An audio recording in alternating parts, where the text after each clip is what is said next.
오늘 가장 관심을 끄는 뉴스는 단연 이재명 더불어민주당 대표에 대한 체포동의안 표결이겠죠. 가결이냐 부결이냐를 두고 여야가 다양한 셈법을 동원하면서 예상을 내놓고 있는데요. 이런 가운데 국가수사본부장에서 사임한 정순신 변호사들의 학교폭력 문제 파장도 계속되고 있습니다. 임경빈 시사평론가와 함께 자세히 얘기 나눠보겠습니다. 안녕하세요. 안녕하세요. 네, 자 월요일부터 이슈가 아주 많습니다. 본격적으로 얘기 나누기 전에 먼저 주요 키워드부터 보고 오겠습니다. 네, 첫 번째 키워드 어명부. 어명부? 네, 이게 무슨 얘기인가 궁금한데, 자 어차피 이재명 체포 동의안은 부결이다 이런 뜻이라고 하더라고요. 예, 동의하십니까? 다소 좀 무리하게 축약한 것 같긴 한데 어쨌든 그만큼 지금 이제 민주당의 당내 분위기 상으로 봤을 때는 뭐 부결 쪽에 좀 상당히 기울어져 있는 거는 맞는 것 같고요. 뭐 지난주까지 이제 계속 이어졌던 민주당의 내부 회의들, 뭐 의원총회나 뭐 이런 것들을 봤을 때는 소위 이제 비명계라고 이제 분류되는 정치인들도 대체로 이번 첫 번째 구속영장 체포동의안에 대해서는 이제 부결로 힘을 모아야 된다. 여기에는 뭐 별다른 이견은 없는 것 같습니다. 뭐 그러다 보니까 뭐 사실 예상이 가능한 상태에서 오늘 표결이 이루어진다고 볼 수 있을 것 같습니다. 그러면 이거 이탈표가 얼마 나오냐에 따라서 이재명 대표 리더십에도 영향 미칠 수 있다 이런 해석이 나오기도 하는데 요거는 아직 별로 신경 쓸 뭐 상황은 아니다. 단계는 아니다. 오늘 같은 경우는 사실 이탈표가 어느 쪽에서 나왔는지를 따지기가 좀 쉽지는 않을 것 같아요. 그러니까 이를테면 지금 이제 민주당의 의석수가 169석이고 거기에 뭐 김진표 의장을 제외하고 민주당계 무소속 의원까지 하면은 보통 이제 175석 내외 정도를 이제 아마 부결표로 전망을 하는데 만약에 그걸 넘어서게 되면은 어느 쪽이든지 정의당이나 뭐 국민의힘이나 어느 쪽이든지 이탈표가 나왔다는 얘기가 되는 거라서 그럼 좀 뒤섞이게 될 거거든요. 그러니까 어느 쪽에서 나와서 어느 쪽으로 빠졌는지가 좀 불분명하기 때문에 그거 따지기가 이제 무기명 투표에서는 쉽지 않을 것 같다라는 생각이 일단 드는 거고 이탈표가 크지 않은 상황에서는 뭐 이번 체포동의안이 문제가 아니라 이제 두 번째, 세 번째 검찰의 2파, 3파가 왔을 때 민주당에서 어떻게 대응할 것인지가 이제 관심의 초점으로 옮겨갈 것 같습니다. 예, 그렇군요. 자, 지금 뭐 2차, 3차 구속영장이 또 만약에 온다면 요때 이제 잘 봐야 된다 이런 취지로 말씀해 주셨는데 당내에서요, 민주당 안에서 이거 구속영장 또 청구하면 그때는 나가서 심사 받아야 된다 이런 의견도 있잖아요.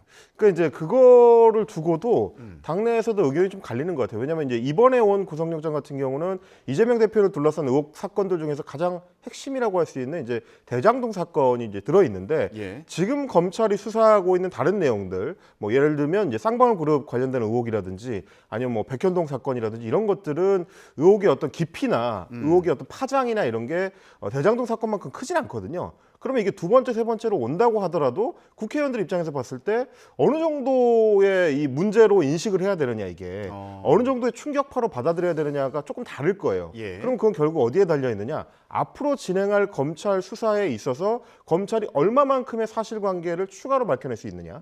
이번에 온 구속영장만큼의 깊이도 만약에 못 만들어낸다면 그때도 과연 소위 비명계 인사들이 이번에는 가서 뭐 심사를 받아야 된다라고 주장할 수 있을 거냐. 그러니까 이런 부분들을 같이 봐야 될 것 같고요. 그렇게 되면 오히려 이재명 대표 입장에서는 뭐 검찰의 페이스로 말려가기보다 예전에 이제 권성동 국민의힘 의원이 했던 것처럼 자발적으로 나가서 이제 구속영장 심사를 받는다든지 이후에 올 구속영장이나 체포동의안들이 더 부실할 경우에는 이제 그럴 가능성도 충분히 있다. 그렇기 때문에 지금 현재 입장에서는 앞으로 올 2파, 3파에 대해서 이제 섣부르게 예측하기는 좀 쉽지 않은 상황이 아닌가. 뭐 그렇게 생각이 되긴 합니다.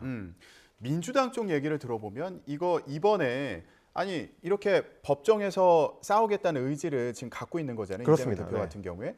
그리고 지금 구속영장 그 혐의 내용에 대해서도 조목조목 반박을 하고 있는데 이거 심사 나가서 받으면 안 되냐 이렇게 물었을 때 검찰 수사는 물론이고 지금 법원에서 영장 심사도 이게 그러니까 공정하다고 볼 수 있겠느냐 이런 취지로 이제 얘기하는 경우가 있어서 평론가님은 어떻게 보세요? 왜 안 나가는 것 같으세요? 이재명 대표 입장에서는 불확실성을 굳이 안고 위험을 감수할 필요가 있겠느냐라고 생각을 하는 것 같아요.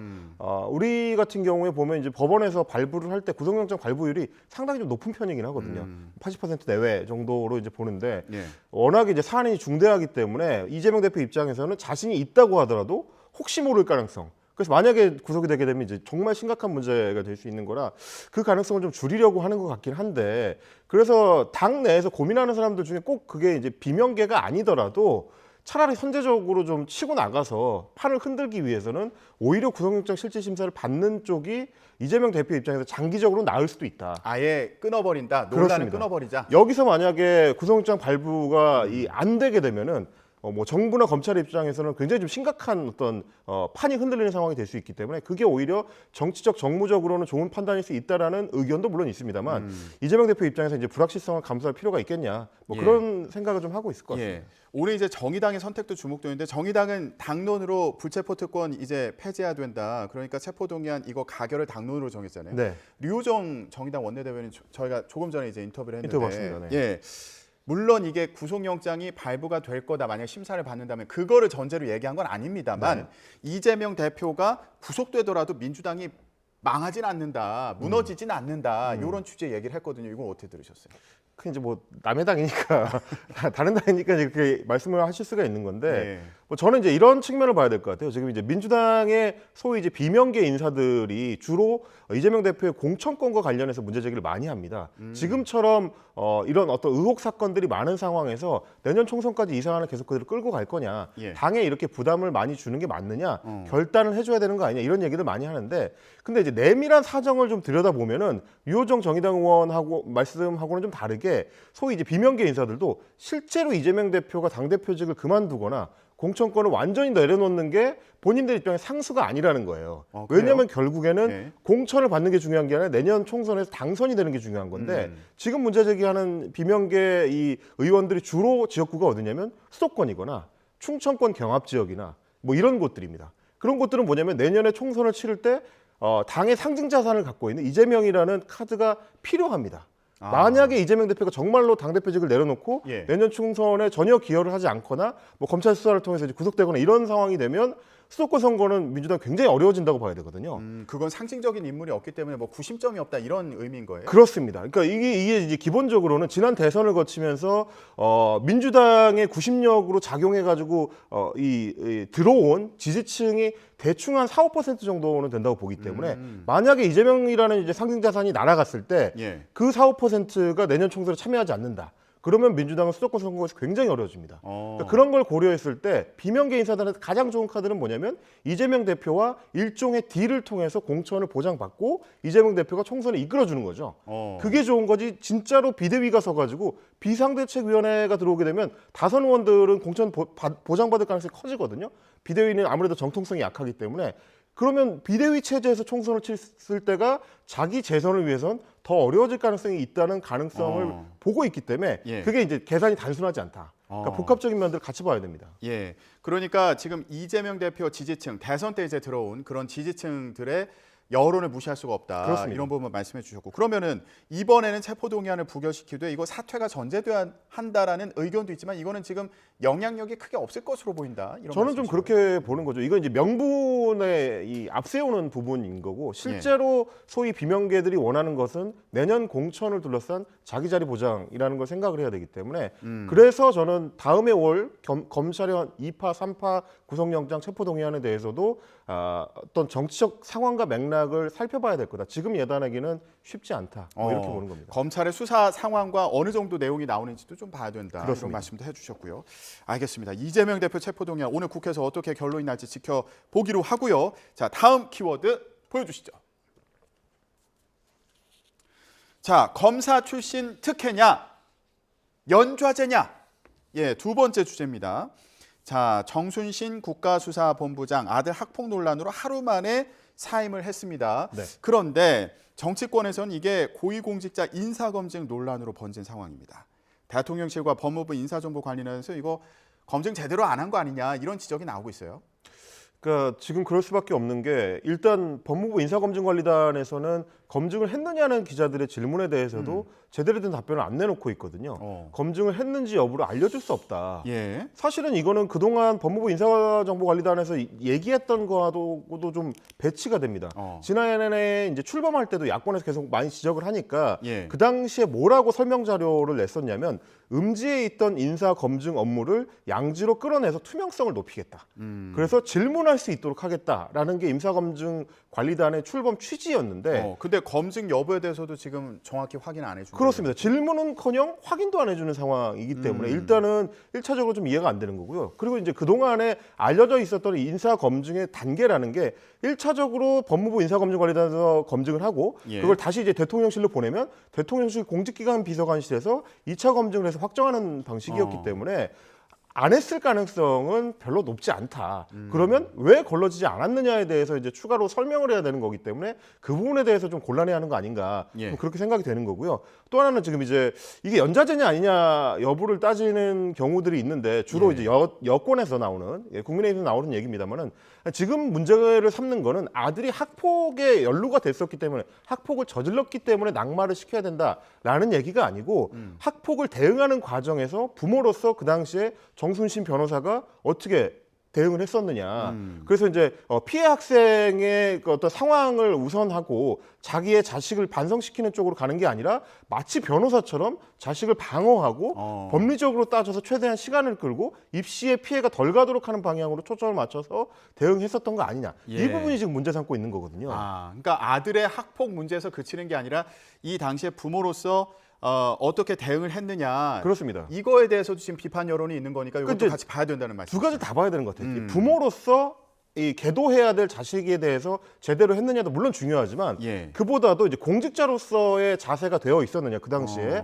뭐 아시다시피 지금 이미 알려져 있습니다만 그 당시에 서울중앙지검의 인권감독관 자리에 있었는데 학교폭력 문제에 대해서 자기 자식을 우선하는 방식으로 대응했다. 이게 공직자로서의 자세가 맞느냐? 일단 이게 이제 1차적인 문제일 것 같고 또 하나는 학교폭력 그 위원회에 남아 있는 기록들을 보더라도 부모들이 계속해서 자식한테 이제 뭐 이 진술서를 바꾸게 한다든지 답변을 바꾸게 한다든지 그렇게 해서 이 방어하는 쪽에 초점을 맞춘다. 오죽했으면 학폭위에 최종적으로 이제 제재 방침을 보니까 부모에 대해서도 교육이수 10시간을 명령을 했더라고요. 학부모들이 그거는 잘못하고 있다는 거를 학폭위 내에서도 명확하게 했었다는 거기 때문에 그런 여러 가지들을 종합해 봤을 때 이분이 과연 학교폭력 문제를 수사 대상으로 다뤄야 될 이 어떤 그 수사기관의 장으로 어울리는 사람이냐 이런 문제제기가 있을 수밖에 없다라고 보여지는 겁니다. 그 학폭위에서 이제 나왔던 그런 지적 같은 것들은 그러니까 정순신 변호사에 대한 그런 지적이었다고 보면 되는 거죠. 그렇습니다. 학부모에 대한 교육이수 명령을 내렸었기 때문에요. 자, 그러면 지금 여당에서 이제 일부에서 나온 연좌제냐 이런 그 주장에 대해서 지적을 해주셨는데 그렇다면 일부에서 이런 얘기도 나와요. 검사 출신들이 이거 인사검증 업무를 주로 담당하다 보니까 강도가 약했던 거 아니냐, 검증 강도가 약했던 거 아니냐, 못한 거냐, 안 한 거냐 이런 논란으로도 번지는 것 같아요. 그러니까 지금 이제 정부 초반부터 나왔었던 문제 제기가 결국 이런 어떤 총체적인 인사 검증 부실 문제로 맞닥뜨리게 된 게 아닌가 싶은 건데 그러니까 인사기획관도 그렇고 그러니까 추천하는 업무를 담당하는 사람이죠. 인사기획관도 그렇고 인사검증 단계에 있는 인사비서관이라든지 공직기관 비서관이라든지 전부 검찰 출신이고요. 법무부 장관도 역시 마찬가지고 지금 이제 정순신 변호사하고는 사시 27기 동기로 알려져 있습니다. 검찰총장도 사시 27기 동기 이원석 총장이고요. 그러다 보니까 사실상 뭐 인사검증이 부실했던 게 아니고 아예 안 한 거 아니냐.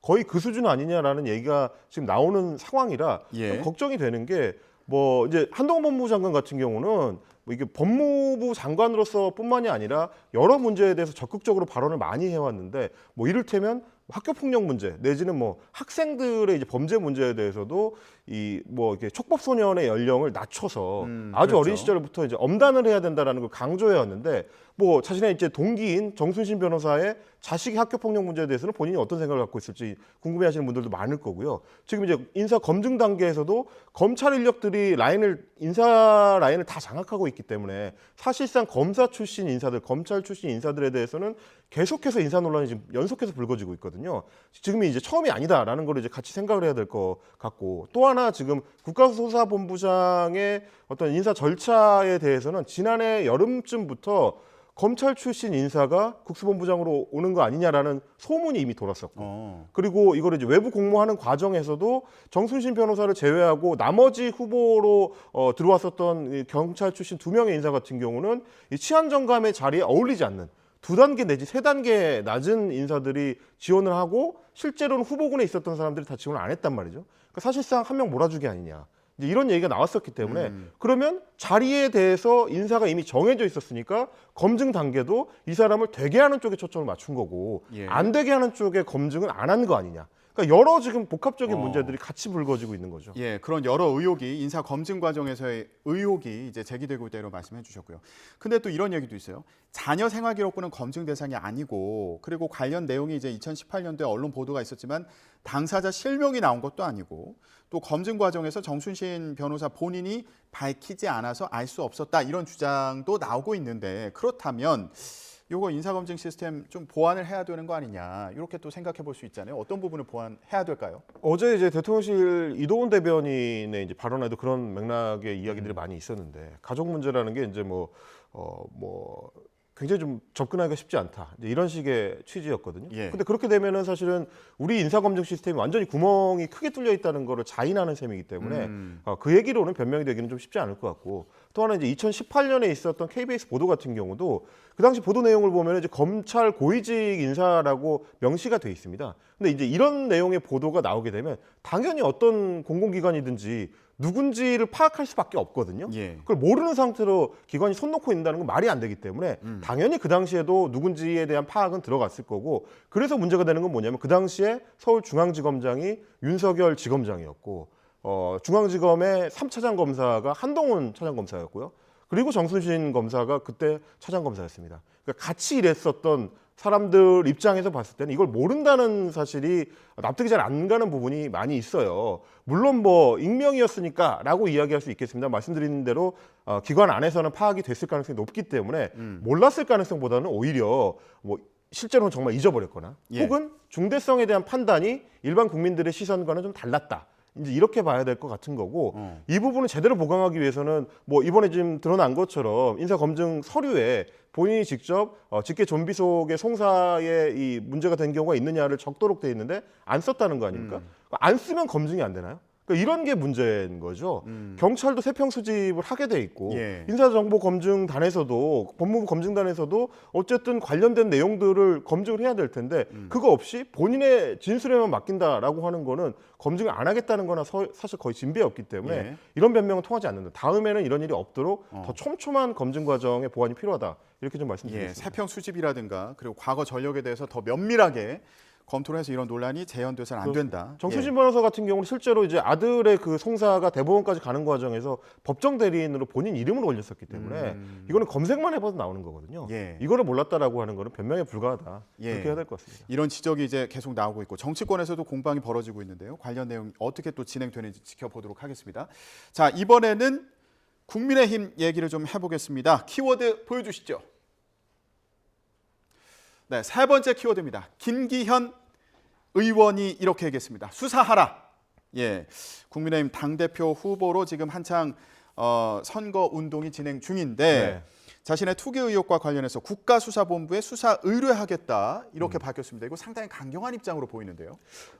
지난번에는 이제 당 선관위의 검증 요청을 한번 한 적이 있습니다. 김기현 후보가. 그때는 이제 당 선관위에서는 우리는 이 수사를 할 수 있는 여건이 안 되기 때문에 수사하는 조직이 아니기 때문에 이거 검증하기가 좀 어렵다. 라고 답변을 했었는데 그러다 보니까 김기현 후보 입장에서는 조금 더 세게 나가는 차원에서 직접 본인이 수사기관에 수사 의뢰를 하는 방식을 좀 선택을 한 것 같습니다. 다만 실효성이 있을지는 조금 의문이 있어요. 그래요? 뭐 일단 뭐 오늘 아침에 보도 나온 내용을 보니까 김기현 후보 캠프에서도 실무진이 이제 실무 작업을 검토 중에 있다라고 합니다. 그러니까 아직 수사를 한 건 아니고 오늘도 검토 중이기 때문에 언제 할지는 아직 모릅니다. 예. 그리고 이제 전당대회 같은 경우 3월 8일인데 채 그러네요. 2주가 안 남았거든요. 어. 한 열흘 정도밖에 안 남았는데 그 기간 동안에 수사 착수를 해서 결과를 내놓기는 사실상 뭐 불가능한 상황이고 또 하나는 굉장히 오래전의 사건입니다. 이게 이제 땅을 구매했다고 하는 게 98년이고 그리고 뭐 KTX 역 관련된 그 사안들이 결정이 이루어진 게 2006년 7년쯤이기 때문에 과연 수사할 만한 자료가 남아 있을까? 여러 가지 측면으로 봤을 때 물론 강경한 어조로 본인의 어떤 결백함을 주장하는 데 있어서는 어느 정도 효과가 있겠지만 예. 수사를 통해서 진실을 밝혀내기는 좀 쉽지 않아 보인다. 그런 부분까지는 좀 말씀드려야 될 것 같습니다. 일단 국민의힘 내부에서는 이 공방이 당 대표를 이제 선출하는 데까지 이어지는 거를 가정을 했을 수도 있는데 네. 다른 후보들도. 네. 근데 지금 민주당에서 또 가세를 했잖아요. 그렇습니다. 그럼 당 대표가 결정된 다음에, 그러니까 물론 지금은 아직 결과를 알 수 없습니다만, 네. 김기현 후보가 만약에 당 대표가 된다면 이게 나중에 또 대여 공세의 어떤 한 중요한 한 축이 되는 거 아닌가 이런 생각도 들어요. 굉장히 중요한 말씀인 게 그러니까 민주당이 TF팀을 별도로 꾸렸는데 그 TF팀의 팀장이 누구냐면 황운하 의원입니다. 황운하 의원이 다름 아니고 울산경찰서장을 했었던 그 황운하고요. 예. 그리고 울산경찰서장을 하던 당시에 당시 김기현 울산시장하고 직접 맞붙었던 사람입니다. 소위 이제 울산 고래고기 사건과 예. 김기현 의원 형제의 의혹 사건을 수사를 지시했었던 당사자가 황운하 의원이거든요. 그러다 보니까 민주당 입장에서는 이거에 대해서 상당히 강한 의지를 갖고 있다라고 좀 볼 수 있는 측면이 하나가 있고 예. 또 하나는 TF팀을 별도로 꾸린다는 얘기는 민주당 입장에서는 사실상 김기현 후보가 다음 당대표가 된다는 전제하에서 다음 스텝을 지금 준비하고 있다고 볼 수 있는 겁니다. 예. 그러니까 이제 연말까지 이어지는 전국에서 김기현 후보의 이 의혹 사건을 계속 좀 들이파서 총선까지 끌고 가겠다. 예. 이런 의지를 지금 가지고 있는 걸로 보이기 때문에 예. 상당히 국민의 입장에서는 좀 부담스러운 움직임으로 이제 보이는 거죠. 그러니까 황운하 의원이 울산경찰청장 출신이어서 그 울산시장 선거 개입 의혹과 이제 그렇습니다. 관련해서 직접 재판을 관련이 받고 있습니다. 있으니까. 네. 그래서 이거 악연이다 뭐 이런 표현을 쓰기도 하더라고요. 자, 오히려 민주당의 다음 스텝이 어떻게 진행되는지 이걸 또 지켜봐야겠군요. 그렇습니다. 자, 그리고요 또 다른 후보죠. 천하람 후보가 또 요런 그 공약을 내걸었네요. 그러니까 공천을 개혁하겠다. 핵심 당직을 맡았던 의원들은 험지 출마하게 하겠다. 네. 이렇게 했는데 이게 당내 반응을 좀 봤더니 아니 이거 공천 당대표가 마음대로 하는 거냐 이런 뭐 불만도 있고요. 그리고 이준석 천하람의 살생부냐 이런 지적도 있고 그리고 굳이 명단을 이거 공개를 한 이유가 뭐냐 뭐 이런 지적도 있어요. 그렇습니다. 명단 보니까 이제 선별하는 기준을 제시하긴 했더라고요. 주요 당직을 맡아서 이제 책임 있는 자리에 있었던 사람을 이제 대상으로 했는 뭐 예를 들면 정책위 의장이라든지 뭐 대변인이라든지 뭐 비대위원이라든지 뭐 최고위원이라든지 이런 인사들 예. 그 중에서도 수도권 험지 출신이 아닌 사람들을 대상으로 이제 선별을 해놨습니다. 그러다 보니까 들어가는 사람들이 우리한테도 익숙한 소위 친윤계 핵심 멤버들 권성동 의원이라든지 이철규 의원, 윤한홍 의원, 정진석 의원 이런 분들의 이름이 이제 올라가 있고 예. 반대로 또 주요 당직을 안 맡았던 사람 장제원 의원 같은 경우는 이름이 또 빠져 있습니다. 그러게요. 예, 그래서 이제 기자들이 또 따로 물어보더라고요. 그럼 장제원 의원은 왜 빠졌냐? 이제 그거에 대해서 뭐 어쨌든 명단 안에 포함될 수 있는 자격 요건이 안 돼서 이제 빠진 거긴 하지만 천하람 후보가 얘기하기로는 본인이 책임져야 될 부분이 있기 때문에 특히 나경원 전 의원을 주저앉히는 과정에서 거의 뭐 이제 굉장히 좀 강한 역할을 했기 때문에 본인이 동작으로 가가지고 경선 붙어봐야 되는 거 아니냐? 뭐 이런 나전 의원이랑 한번 붙어봐라 뭐 이런 그렇습니다. 얘기예요. 그래서 수도권 민심의 심판을 받아봐라 뭐 이런 표현을 쓰기도 했는데 다만 안타까운 거는 굉장히 좀 강도가 센 승부수를 나름 띄운 거거든요.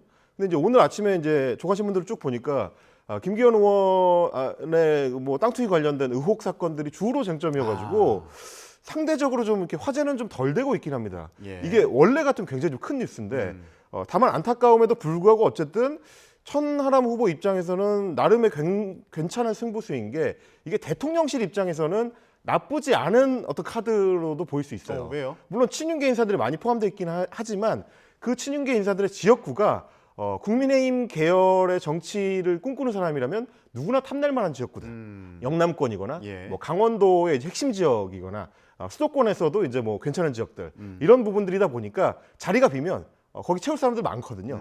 예를 들면 지금 대통령실 주변에서 도는 소문들 중에 검찰 출신 인사들이 내년 총선 때 대거 국민의힘 후보로 지원을 하게 될 텐데 그 사람들이 갔으면 좋겠다 싶은 지역구들이 이제 많이 대상에 포함될 수밖에 없는 특히 영남권이요. 그러다 보니까 대통령실 입장에서는 딱히 불편하지 않고 천하람 후보 입장에서는 굉장히 나름의 승부수를 띄우는 모양새를 갖출 수 있는 둘 다 좋은 어떤 승부수가 아니었나. 예. 저는 좀 그렇게 보여집니다. 예, 그런 여러 가지 추측과 이제 전망들이 또 나오고 있는 그렇습니다. 그런 네. 상황이군요. 과연 얼마나 또 이 선거전에서 파장이 또 있을지 이것도 네. 중요하게 봐야겠습니다. 자, 정치권 이슈 임경빈 시사평론가와 함께 얘기 나눠봤습니다. 오늘 얘기는 여기까지 나누도록 하겠습니다. 말씀 고맙습니다. 감사합니다.